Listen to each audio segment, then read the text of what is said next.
वक्रतुंड महाकाय सूर्यकोटि समप्रभा निर्विघ्नं कुरु मे देवं सर्वे कार्येषु सर्वदा। ओम श्री गणेशाय नमः। जय श्री कृष्ण, राधे राधे, हर हर महादेव। स्वागत है आप सभी का हमारी चैनल ओम धर्म दर्शन पे। तो भगवान श्री गणेश के पावन जन्म दिवस की आप सभी को बहुत बहुत ढेर सारी शुभकामनाएं। भगवान विघ्नहर्ता आपके सभी प्रकार के विघ्नों का हरण करे और आपके जीवन को मंगलमय भगवान श्री मंगल मूर्ति गणनायक महाराज सदैव ही करते रहे। ऐसी कामना के साथ आज के इस सुंदर पावन व्लॉग की शुरुआत करते हैं, जिसका नाम है श्री गणेश जन्म गाथा। गौरी नंदन श्री गणेश जन्म गाथा।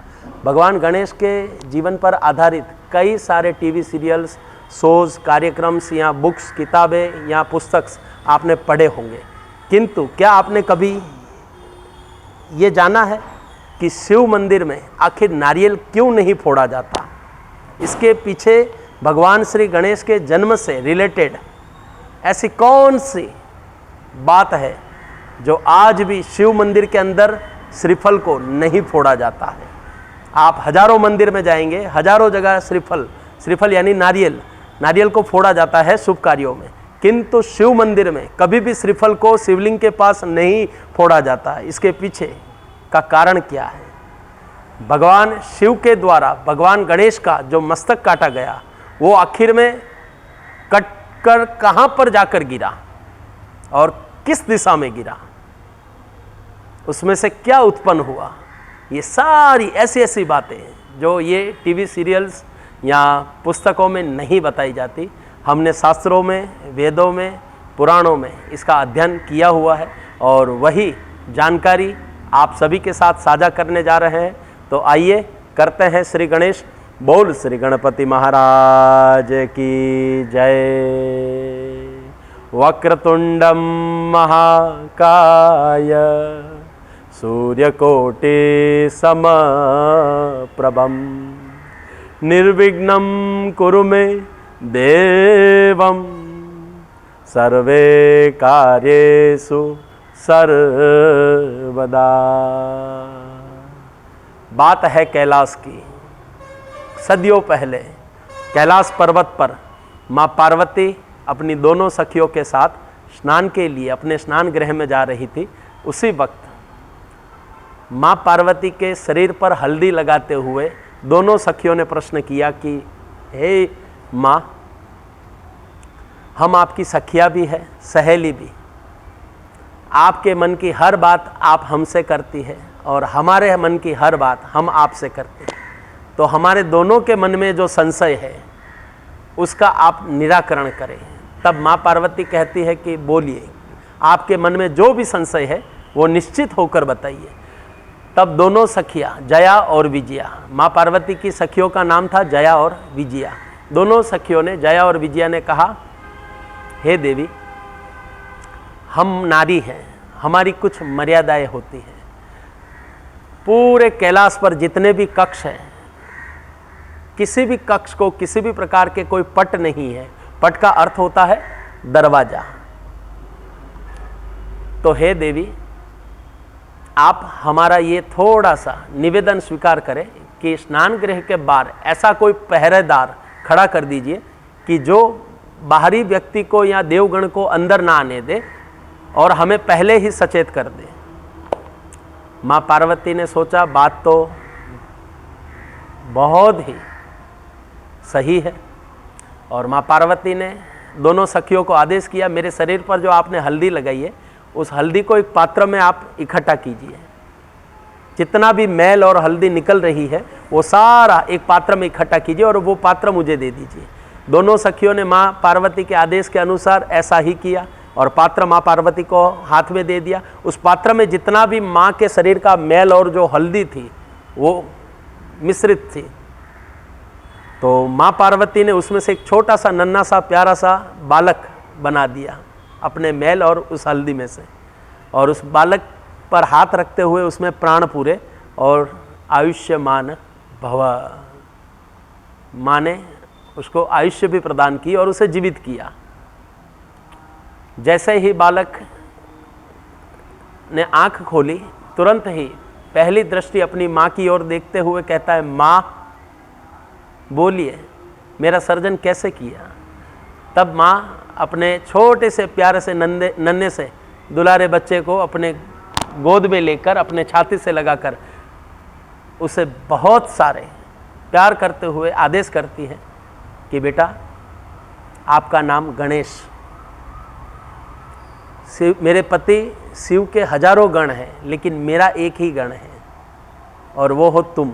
तुम्हारा नाम गौरी नंदन गणेश। तुम्हारे लिए यही आज्ञा है कि मैं जब तक स्नान अपनी सखियों के साथ कर लूँ तब तक तुम मेरे कक्ष स्नान गृह के बाहर पहरेदारी करना। भगवान श्री गणेश को मिला हुआ आदेश भगवान ने अपनी सर आंखों पर रखते हुए माता ने एक खड्ग नामक हथियार भी उनके हाथों में दिया। यदि कोई न माने तो इस हथियार का प्रयोग कीजिएगा। बालक ने खड्ग नामक हथियार को लेकर स्नान गृह के बाहर पहरेदारी की, और जैसे ही बालक माता की आज्ञा का पालन करते हुए कुछ समय निकलता है, उसके बाद पश्चात शिव के काफ़ी गण आते हैं और गणों को आते देख बालक उन्हें रोकता है, उनका विरोध करता है, किंतु गण नहीं मानते और आखिर में बालक के साथ शिव के गणों का युद्ध होता है और सभी गणों को परास्त करते हुए भगवान श्री गणेश ने हास्य निकालते हैं और सारे गण भगवान शिव के पास जाते हैं और अपनी मनोदशा और दुर्दशा बताते हुए भगवान शिव को ये कहते हैं, पता नहीं कौन मायावी बालक आपके शयन कक्ष के बाहर खड़ा है और हमें अंदर जाने से, माँ से मिलने से हमें मना कर रहा है, और हमारी ये दुर्दशा भी उसी बालक ने की है। भगवान शिव अपने गणों की ये हालत देखकर चिंतित होते हैं और खुद स्वयं वहाँ आते हैं और थोड़ी देर बालक को महादेव समझाते हैं, किंतु बालक नहीं समझता और आखिर में भगवान शिव का क्रोध 7वें आसमान तक चला जाता है। और जब भगवान शिव का त्रिनेत्र खुल जाता है और त्रिशूल उनके हाथों से छूटकर उस बालक के गर्दन को काटते हुए, मुख को शरीर से अलग करते हुए हवा में उड़ जाता है। बालक के मुख की चीख मैया सुनते ही माँ पार्वती दौड़ी चली आती है और तुरंत ही देखती है कि बालक के शरीर से उसका मुख गायब था, कटा हुआ था। माँ का क्रोध 7वें आसमान पर था। माँ के क्रोधाग्नि को देखते हुए ब्रह्मा विष्णु भी वहाँ पर आते हैं और तीनों लोग 14 भवन 9 खंड में हाहाकार मच जाता है कि अब माँ को शांत करना किसी के बस की बात नहीं है। माँ से महाकाली का स्वरूप यहीं पर शुरू होता है। अपने बच्चे की हत्या को देखते हुए माँ पार्वती महाकाली में परिवर्तित हो जाती है और तीनों लोक में एक हुंकार लगाती है और कहती है, आज पूरे संसार का विनाश होगा। ये सारा वाक्या देखकर भगवान विष्णु महादेव से प्रार्थना करते हैं, भगवान आप ही कुछ कीजिए। तब भगवान शिव माँ पार्वती यानी कि महाकाली के चरणों में जाकर गिर जाते हैं और विनती करते हुए कहते हैं, आपके बालक को मैं जीवित करूंगा, मुझे एक अवसर दीजिए। तब माँ पार्वती वहीं पर रोते हुए, रुदन करते हुए बालक की ओर देखती है और वहीं पर ठहर जाती है। और भगवान शिव अपने गणों को आदेश करते हैं कि दक्षिण दिशा की ओर जो कोई भी प्राणी सबसे पहले मिले, उस प्राणी का मुख काटकर आप ले आओ। जैसे ही शिव के गणों को ये आदेश मिलता है, शिव के गण दौड़े दौड़े दिशा की ओर चलते हैं और सबसे पहले उन्हें हाथी का छोटा सा बच्चा मिलता है और उसका मुख काटकर महादेव को लाकर देते हैं। महादेव उस मुख को उस बालक के शरीर से लगाकर उसमें प्राण भर देते हैं और जीवित कर देते हैं। जैसे ही बालक जीवित होता है तो तीनों लोक में एक खुशी का माहौल वापस आ जाता है और सभी देव प्रसन्नता से उस बालक की ओर देखते हैं और बालक दौड़े दौड़े अपनी माँ को गले लगा लेता है और कहता है मैया। बालक का ये रूप देखकर मैया चिंतित थी। शरीर देव का और मुख गज का यानी गजराज, हाथी का मुख और शरीर देव जैसा। माँ अपने पति से प्रश्न करती है कि मेरे बालक की सभी मजाक उड़ाएंगे आने वाले वक्त में। स्वामी, आपने ये ठीक नहीं किया, आपने इसे जीवित तो किया किंतु आपने ये ठीक नहीं किया। तब माँ पार्वती से महादेव क्षमा मांगते हैं और कहते हैं देवी, जितना भी हो सकता था नियति के अनुसार मैंने किया। अब आप चाहे मुझे श्राप दे, दंड दे या चाहे आप मुझे क्षमा करें। तब माँ पार्वती भगवान शिव को श्राप देती है कि सुनिए स्वामी, ये जो मेरा बालक जिसका शीश कटकर आपके त्रिशूल से लगकर दक्षिण की ओर जा रहा है और ये जहाँ पर जाकर गिरा है, ये कटे हुए शीश में से जो वृक्ष उत्पन्न होगा और उस वृक्ष के जो फल आएंगे उस फल का नाम होगा श्रीफल। उस फल का नाम होगा श्रीफल। 33,000 कोटि देवी देवताओं के मंदिर में शुभ कार्यों में उसके फल से शुरुआत की जाएगी, किंतु आप 3 लोक 14 भवन 9 खंड के नाथ होने के पश्चात भी आपके मंदिर में कभी भी श्रीफल को फोड़ा नहीं जाएगा। एक बार आपने अपने पुत्र की शीश काटकर जो गलती की है वो बार बार दोहराई नहीं जाएगी, क्योंकि कटे हुए शीश में से जो फल उत्पन्न हुआ है वही है श्रीफल और वही मेरे पुत्र विनायक का प्रतीक है। आप देखिएगा, कभी भी आप जब माता रानी के मंदिर में श्रीफल चढ़ाते हो तो देखिएगा, जब श्रीफल को उसके जितने भी रेशम वाले जो भाग होते हैं उनको दूर कर कर आप देखिएगा, जब चोटी रखी जाती है तो 2 आंखें और जो चोटी है वो उनकी सूंड और नीचे एक उनका मुख, यानी पूर्ण रूप से गणेश का स्वरूप है नारियल श्रीफल। और तब से लगाकर आज तक भगवान शिव भी नहीं बच पाए माँ पार्वती के इस श्राप से। माँ पार्वती ने अपने पति को ये जरूर कहा कि स्वामी, आप 3 लोक के नाथ जरूर हैं, किंतु एकमात्र आपके मंदिर में ही मेरे पुत्र का ये जो फल है श्रीफल, जो कटा हुआ शीश है उसमें से जो फल उत्पन्न हुआ है उस फल को कभी फोड़ा नहीं जाएगा। और यदि अनजाने में भी कोई व्यक्ति ये गलती करता है तो वो महापाप का भागी होगा। यानी ये बातें समझने जैसी है और विशेष रूप से इसका महत्व इतना है कि शायद सरस्वती माता अपनी कलम से यदि लिखने बैठे तो उनकी स्याही छूट जाए। ऋषि मुनि यदि कुछ अध्ययन करने बैठे तो शायद सदियों बीत जाए। भगवान श्री गणेश को गले लगाकर माँ पार्वती ने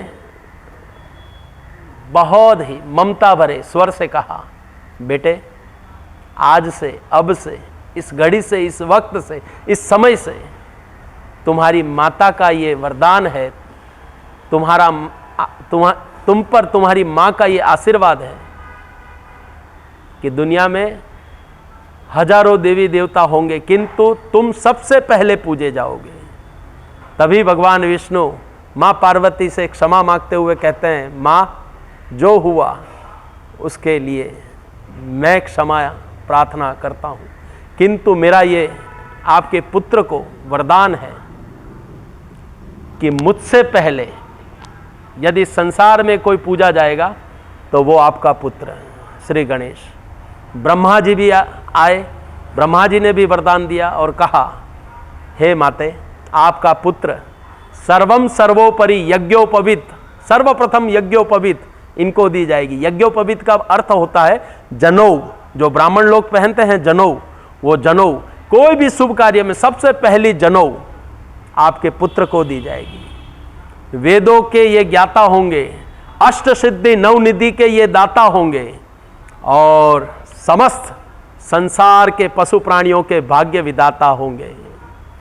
भगवान शिव ने भी वरदान दिया कि हे देवी सुनिए, आपका पुत्र, मैं भले ही तीनों लोक का नाथ हूं, किंतु मुझसे पहले भी यदि कोई पूजा जाएगा तो इस संसार में आपका पुत्र है। यानी जितनी महिमा गाने जाऊं उतनी महिमा कम है। यही है भगवान श्री गणेश के भव्य पावन और जन्म की महागाथा। काफ़ी सारी बातें हैं हमारे शास्त्रों में, पुराणों में, वेदों में।